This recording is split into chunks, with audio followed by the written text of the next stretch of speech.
sazımı senden oxudum. Olar mı bu gece yuxuna gəlim? Hər kəlmən ömrümə ilmə toxudum. Olar mı bu gece yuxuna gəlim? Səmada ulduzlar parlayır axır, qəlbimi eşkin tək yandırıb yaxır.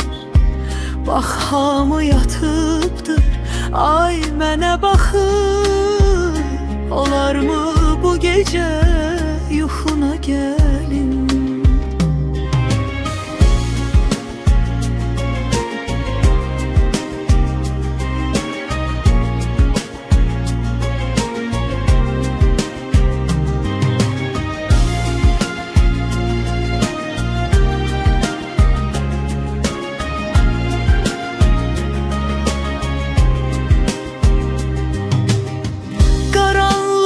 Geceden yuxu tökülür, yuxunun yükündən gözlər bükülür.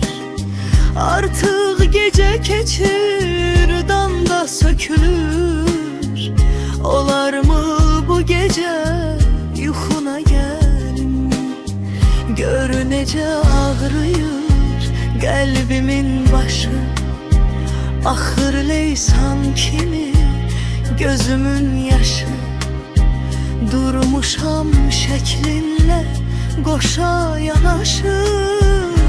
Olar mı bu gece yuxuna gəlim? Sazdan da qalaram, sözdən də inan. Sehranəyəm sənsiz, bu ömrüm talan. Səndən özgə həyat yalan